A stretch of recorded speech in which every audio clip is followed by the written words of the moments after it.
जय हिंद दोस्तों। जैसा कि आपको पता है कि क्लास चल रहा है रेगुलर। पिछली वीडियो में डाला था डाइजेस्टिव सिस्टम।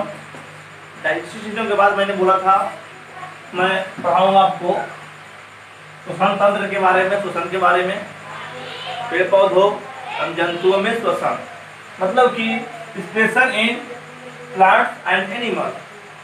पेड़ पौधों और जीव जंतुओं में श्वसन कैसे होता है, ये क्या प्रक्रिया है, कैसा प्रक्रिया है, इसके बारे में विस्तृत जानकारी हम लोग लेंगे। दोस्तों आइए देखते हैं हम लोग श्वसन क्या है। श्वसन यह है शरीर के विभिन्न क्रियाओं में। मान लीजिए खाना खाते हैं, खाना खाने में तो एनर्जी लगता है, दौड़ते हैं, दौड़ने में भी एनर्जी लगता है, कुछ काम करते हैं, उस काम के दौरान जो एनर्जी खपत होता है तो एनर्जी आता है कहाँ से? तो एनर्जी केवल खाना खाने से एनर्जी नहीं आता, भोजन लेने से एनर्जी नहीं आता। इसके लिए श्वास लेना भी अति आवश्यक है, ऑक्सीजन लेना भी अति आवश्यक है। अगर श्वास नहीं लेंगे हम लोग तो क्या होगा? शरीर में ऊष्मा नहीं मिलेगी, एनर्जी नहीं आएगी। आप लोगों को पता है जब तक शरीर इंसान जिंदा रहता है तो उसका कितना आता है? टेम्परेचर बढ़ा रहता है 98 डिग्री सेल्सियस फ़ारेनहाइट टेम्परेचर में रहता है। जैसे देखिए आप लोग, तो जब इंसान जब मर जाता है, डेड बॉडी हो जाता है, उसका बॉडी ठीक है डेड हो जाता है, तो क्या होता है? जैसे ही डेड हुआ शरीर क्या होता है? ठंडा होना शुरू हो जाता है। मतलब इससे पता चलता है कि श्वास लेने से क्या होता है? हमारा शरीर को ऊष्मा मिलती है, यानी हीट मिलती है, जिस कारण से हमारा शरीर हॉट रहता है, गर्म रहता है। साथ ही साथ क्या होता है? रक्त का परिसंचरण होता है, खून लगातार दौड़ते रहता है शरीर में, सारी नसों में क्या होती है? फैलते रहती है। समझ में आ गया? जैसा कि आप लोग मैंने बताया कि शरीर के विभिन्न क्रियाओं में खर्च होने वाली ऊर्जा, शरीर की विभिन्न क्रियाओं में खर्च होने वाली क्या होती है? एनर्जी का निर्माण, यानी ग्लूकोज। एनर्जी क्या होता है? ग्लूकोज होता है, ठीक है।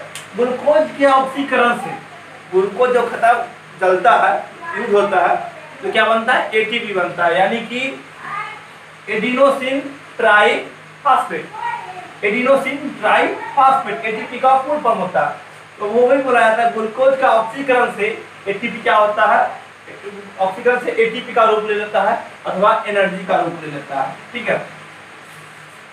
अर्थात इसको हम लोग बोल सकते हैं श्वास लेना और छोड़ना क्या कहता है? श्वसन कहलाता है। श्वास लेने और छोड़ने की प्रक्रिया को हम लोग श्वसन कहते हैं, जिसके दौरान श्वास लेने के दौरान और छोड़ने के दौरान में क्या होता है? ग्लूकोज का ऑक्सीकरण होता है। ऑक्सीकरण होकर के क्या बनता है? ये हमारे एटीपी का निर्माण करता है, डायरेक्टली एनर्जी होता है। इसका फुल फॉर्म क्या है? तो एडिनोसिन ट्राइफॉस्फेट होता है, ठीक है।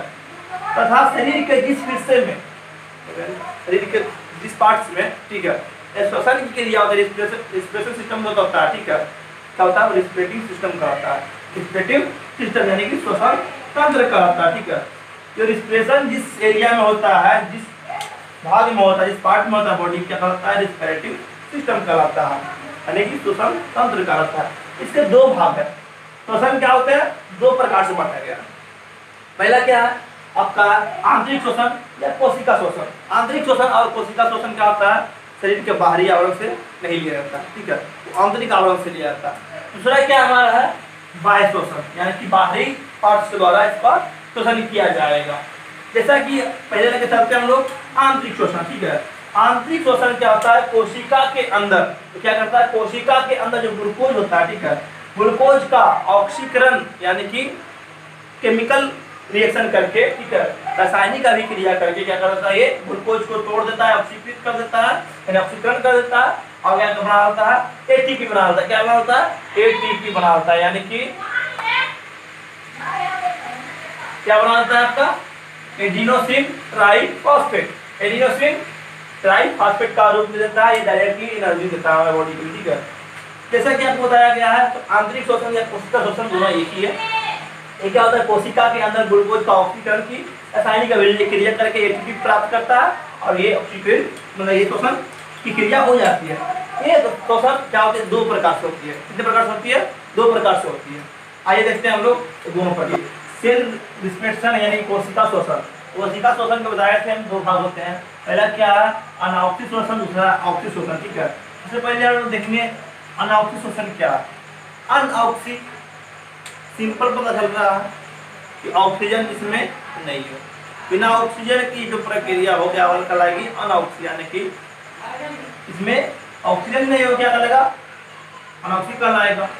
मतलब समझ में आ रहा है कि जो श्वसन में जिस श्वसन की प्रक्रिया में ऑक्सीजन की लाभुकता नहीं मिलती है, ऑक्सीजन को प्राप्त नहीं कर सकते हैं, ऑक्सीजन की सम्मिलित नहीं कर सकते हैं, जिसका अर्थ क्या होगा ये अनऑक्सिक श्वसन कहलाएगा। ठीक है, इसमें क्या होता है ग्लूकोज जो है, ग्लूकोज का ऑक्सीकरण जो होता है ऑक्सीजन की अनुपस्थिति में हो जाती है। क्या होती है ग्लूकोज का ऑक्सीकरण ऑक्सीजन की अनुपस्थिति में हो जाती है, मतलब ऑक्सीजन नहीं होती है, तथा इसमें ऑक्सीजन की अनुपस्थिति हो या माइटोकॉन्ड्रिया की अनुपस्थिति, दोनों में से कोई नहीं हो, उस दौरान में क्या होगा अनऑक्सिक शोषण होगा, यानी कि एनाबॉलिक रिस्पिरेशन होगा। ठीक है, इसमें क्या क्या होता है, होता कहाँ ये तो बैक्टीरिया में होता है। ठीक है, बैक्टीरिया में होता है, आरबीसी में होती है, लाल रक्त कण। ठीक है, बैक्टीरिया और लाल रक्त कण में होता है।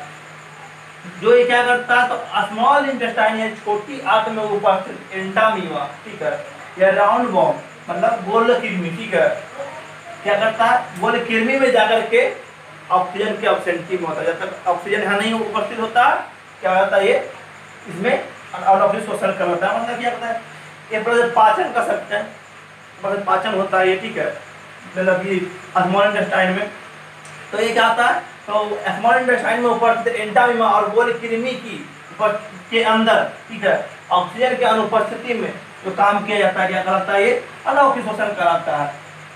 इसको क्या किया जाता है जंतुओं और पौधों में। ठीक है, जंतुओं और पौधों में जब इथाइल अल्कोहल मतलब कि अनऑक्सिक शोषण के कारण ही, ठीक है, इथाइल अल्कोहल यानी इथेनॉल और कार्बन डाइऑक्साइड बनता है। ठीक, क्या बनता है कार्बन डाइऑक्साइड का निर्माण होता है और इथाइल अल्कोहल यानी कि इथेनॉल का निर्माण किया जाता है।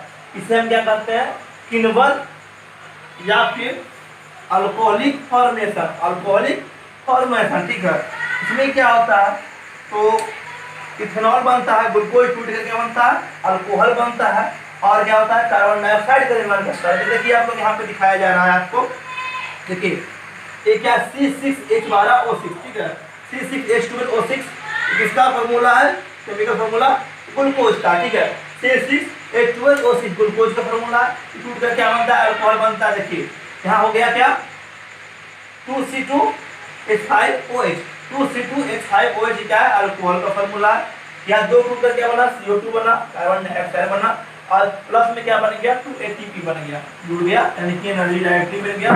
ठीक है, यहाँ देखिएगा अल्कोहल अपना जो आपको बैलेंस सी करके दिखाते हैं वो। ठीक है, यह सी कितना है 6 है। ठीक है, 2 आगे लगा हुआ 2 नीचे है। ठीक है, 4 2 यहाँ हो गया, 4 2 6 खत्म कंप्लीट, सी कंप्लीट हो गया। आगे H पे आता है, H12 है, H5 यहाँ है। ठीक ना, यहाँ क्या होगा 2 मल्टीप्लाई करेंगे दोनों को, 5 2 10 यानी 10, 5 2 10, 10 H हो गया यहाँ और यहाँ 2 H हो गया, कितना हो गया 12 H। यहाँ 2 है मल्टीप्लाई हुआ तो मतलब 12 H, 12 H कंप्लीट हो गया। आगे बढ़ता है 6 O कितना 6 है, यहाँ 2 हो गया, आगे मल्टीप्लाई करेंगे 2, यहाँ क्या हो गया 2, 4 हो गया, यहाँ 2 हो गया, 6 हो गया, मतलब टोटल हो गया 6। ATP क्या है इसी को बोलते हैं अनऑक्सिक शोषण।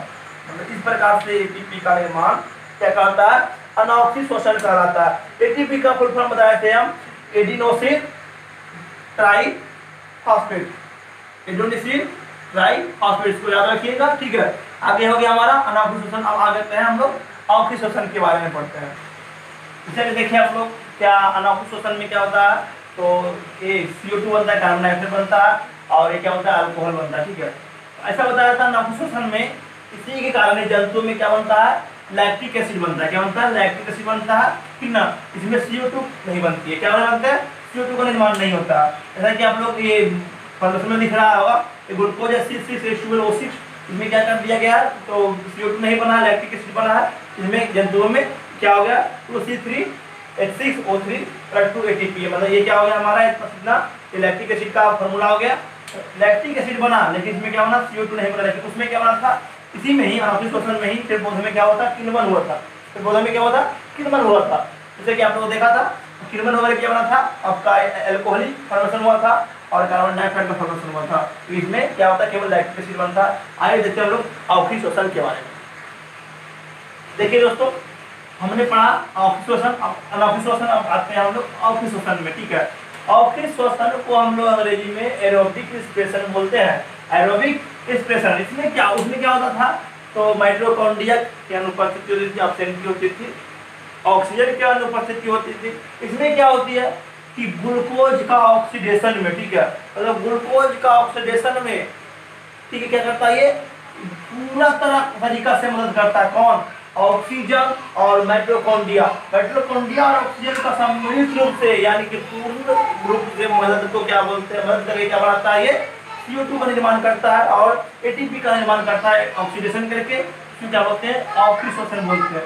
इसमें ऑक्सी मतलब क्या होता है, ऑक्सीडेशन होना ही होना है, वो क्या था, अनऑक्सी, ठीक है। उसमें क्या होता था, ऑक्सीडेशन नहीं, यानी कि ऑक्सीजन और माइटोकॉन्ड्रिया की कोई जरूरत नहीं होती थी। लेकिन यहाँ क्या होता है, ऑक्सीडेशन में तो ऑक्सीजन का और माइटोकॉन्ड्रिया का पूरा हेल्प चाहिए होता है, जिससे क्या होता है, CO2 का निर्माण करता है। ऐसे आप लोग देख रहे हैं, ठीक है, ग्लूकोज हो गया, ये ऑक्सीजन हो गया, ऑक्सीजन यहाँ पे आया ना, ऑक्सीजन आ गया, क्या बना दिया आपको, यहाँ पे बना दिया आपको, देखिए अभिक्रिया किया, ATP का निर्माण किया। जैसे कि आप लोग देखिए, हमारा क्या था, अवक्षय शोषण, यानी अनावक्षय और अवक्षय शोषण हम लोग पढ़ लिए, ठीक है। सेल रिस्पिरेशन में या फिर आंतरिक शोषण में, आंतरिक शोषण कैसे होता है, ठीक है, ATP का निर्माण कैसे होता है, भोजन कैसे बनता है हम लोगों के पेट में, एनर्जी कैसे बनता है, इसके बारे में आगे देखते हैं। देखिएगा ना, ठीक है, कोशिका या आंतरिक शोषण की अभिक्रिया, मतलब reaction of cell in internal respiration, ठीक है। जब कोशिका सेल में जब बताया था शोषण, अवक्षय शोषण और अवक्षय शोषण, ठीक है, इसमें कैसी कैसी अभिक्रिया होती है, तो ये बनती है, ठीक है। आइए देखते हैं लोग, पहला होता है, इसको दो भाग में बांटा गया, आंतरिक अभिक्रिया जो होती है, दो भाग में बांटा गया। पहला है ग्लाइकोलाइसिस, दूसरा क्या है, क्रेब्स चक्र, ठीक है, क्रेब्स साइकिल, यानी कि ग्लाइकोलाइसिस और क्रेब्स साइकिल होते हैं। तो पहला हम लोग देखते हैं ग्लाइकोलाइसिस क्या होता है। तो ग्लाइकोलाइसिस जो होता है, कोशिका द्रव्य यानी सेल लिक्विड में उपस्थित होकर के क्या करता है, ग्लूकोज का ऑक्सीडेशन करता है। ग्लूकोज का पूरा तरीका से ऑक्सीडेशन नहीं होता है, इसमें क्या होता है, आधा ऑक्सीडेशन होता है, यानी कि आधा, आंतरिक में क्या होता है, हाफ ऑक्सीडेशन होता है ग्लूकोज का। इसका अर्थ क्या होता है, पायरोबिक एसिड बनाता है। क्या बनता है, ये पायरोबिक एसिड बनाता है और 2 ATP इसमें जुड़ जाता है। क्या होता है, 2 ATP का निर्माण करता है। इसमें होता क्या, तो हाइड्रोजन के परमाणु क्या होते हैं, खर्च नहीं हो पाते हैं। हाइड्रोजन के 4 परमाणु क्या होते हैं, शेष बच जाते हैं पायरोबिक एसिड में, मतलब होता है क्या होते हैं, हाइड्रोजन के परमाणु बच जाते हैं। लेकिन इसमें क्या हुआ, ग्लूकोज का आधा क्या हुआ, ये संरचनाएं चेंज हुई, मतलब ये आधा ग्लूकोज ऑक्सीडेशन हुआ, ऑक्सीकरण हुआ, ठीक है। ये आपको बताए थे हम अनावक्षय शोषण में क्या बताए थे, जिसमें ऑक्सीजन की अनुपस्थिति हो, माइटोकॉन्ड्रिया की अनुपस्थिति हो, ठीक है, और उसमें क्या करता है, लैक्टिक एसिड बना देता है, अल्कोहल बना देता है और CO2 का निर्माण करता है। क्या होता है, वो अनावक्षय शोषण कराता है। तो ये ग्लाइकोलाइसिस जो मेनली उससे क्या होता है, कहाँ होता है, तो क्या होता है, ये अनावक्षय शोषण का ही रूप है। इसमें क्या करता है, ये जब पायरोबिक एसिड निर्माण करता है ऑक्सीडेशन करके, ग्लूकोज का आधा ऑक्सीडेशन होता है, इसमें क्या बनता है, पायरोबिक एसिड बनता है। इसमें 4 परमाणु हाइड्रोजन के बच जाते हैं और वही क्या खर्च होते हैं, तो हमारे तो जब ऑक्सीडेशन होता है ऑक्सीजन की अनुपस्थिति में और माइटोकॉन्ड्रिया की अनुपस्थिति में, यानी कि एब्सेंटी में, तब क्या बनता है, लैक्टिक एसिड बनता है, अल्कोहल बनता है और CO2 बनता है। उसी दौरान इस बचा हुआ 4 जो परमाणु है हाइड्रोजन का, कहाँ खर्च हो जाता है, लैक्टिक एसिड और अल्कोहल के बनने में। दोस्तों एक क्रेब्स चक्र जो है, मैं अगली वीडियो में आपको पेश करूंगा और इसको थोड़ा डिटेल से समझाऊंगा, इतना तो समय नहीं है क्रेब्स चक्र समझाने के लिए। क्रेब्स साइकिल में, क्रेब्स साइकिल को अगली वीडियो एक स्पेशल वीडियो बनाकर आपको दिखाऊंगा होता है कैसे है, क्योंकि मनुष्य के अंदर जो होता है भोजन बनता है, ग्लूकोज का निर्माण होता है, सारा ये इसी पर डिपेंडेबल है। इसके बारे में विस्तृत जानकारी मैं प्राप्त करूंगा अगली वीडियो में। आज ग्लाइकोलाइसिस पढ़ लिए हम लोग, अब आइए हम लोग देखते हैं वायु शोषण।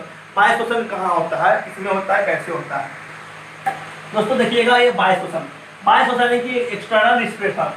मेनली रूप से ऑक्सीजन श्वसन को हम लोग क्या बोलते हैं, बाह्य श्वसन यानी कि एक्सटर्नल रिस्पिरेशन। ये होता कहाँ, तो होता है पेड़ पौधों में बाह्य श्वसन, जीव जंतुओं में बाह्य श्वसन, सारे स्तनधारी में बाह्य श्वसन ही होता है। तो बाहरी श्वसन तंत्र के द्वारा, बाहरी शरीर के भाग के द्वारा श्वास लेता है, ठीक है, क्या कहलाता है वो, बाह्य श्वसन तंत्र, श्वसन कहलाता है। इसमें पेड़ पौधा में स्टोमाटा में होता है, जीव जंतु में होता है, नाक से होता है, किसी गलफड़ा से होता है, किसी गिल्ड से होता है, ठीक है। मेहमत में भी वैसे होते हैं, नाक के द्वारा होते हैं, किसी फेफड़ा से होता है, ठीक है। ये सारा क्या है, हमारा बाह्य श्वसन का ही एग्जाम्पल है। तो आइए हम लोग आगे देखते हैं तो क्या ये, तो देखिए है क्रेब्स साइकिल, ठीक है। क्रेब्स साइकिल में क्या होता है, क्रेब्स साइकिल मेनली रूप से होता क्या, तो क्रेब्स साइकिल जो हैंस क्रेब्स नामक वैज्ञानिक 1938 ईस्वी में क्या किया, इसका निर्माण किया, मतलब कि खोज किया, ठीक है। क्रेब्स साइकिल होता क्या, तो क्रेब्स साइकिल जो होता है ग्लूकोज की निर्माण में, ठीक है, ग्लूकोज से टूटकर पायरुविक एसिड बनता है, जैसे आपको बताया था मैंने, ठीक है, उधर श्वसन में, ठीक है, ऑक्सीजन श्वसन में, तो ये पायरुविक एसिड बनता है। पायरुविक एसिड से क्या बनता है, एसिटाइल यानी एसिटाइल को एंजाइम की हेल्प से क्या बनाता है, साइट्रिक एसिड बनाता है। क्या बनाता है, साइट्रिक एसिड बनता है। साइट्रिक एसिड साइकिल से एटीपी का निर्माण करता है। एटीपी क्या होता है, डायरेक्टली एनर्जी में चेंज हो जाता है। क्या होता है, डायरेक्टली एनर्जी में चेंज हो जाता है। तो हम लोग मुख्य रूप से कह सकते हैं क्रेब्स साइकिल जो है हंस क्रेब्स ने 1938 में खोज किया। ये क्या होता है, ग्लाइकोलाइसिस के हेल्प से, ग्लाइकोलाइसिस की मदद से क्या करता है, एटीपी का निर्माण करता है। जब कहाँ करता है, माइटोकॉन्ड्रिया में करता है। माइटोकॉन्ड्रिया को हम लोग कोशिका का पावर हाउस कहते हैं, पावर हाउस ऑफ सेल्स का, सेल्स पावर हाउस कहते हैं, ठीक है। मेनली इससे क्रेब्स साइकिल का काम क्या है, तो इसका मकसद क्या है, इसका मेन मकसद है H+ बॉन्डिंग का फॉर्मेशन करना, यानी कि हाइड्रोजन को साइकिल में बदलना, हाइड्रोजन साइकिल को फॉर्मेशन करते रहना है, हमेशा हाइड्रोजन को घुमाते रहना, ठीक है, और एटीपी का निर्माण करते रहना। टोटल एटीपी निर्माण होता है इसमें कितना, 38 एटीपी, जो क्या होता है, फुल एनर्जी का वर्क देना शुरू होता है, फुल एनर्जी देना शुरू होता है, और ये हमारे शरीर को एनर्जी बांटते रहता है ब्लड के सेल के द्वारा। ये था हमारा क्या, क्रेब्स साइकिल था। क्रेब्स साइकिल में आपने देखिए किस तरह से बदलता है, ग्लूकोज का होता है, ग्लूकोज से पायरुविक एसिड बदलता है, ये क्या होता है, एसिटाइल को एंजाइम में चेंज करता है, साइट्रिक एसिड साइकिल। इसको हम क्रेब्स साइकिल को हम साइट्रिक एसिड साइकिल भी बोल सकते हैं।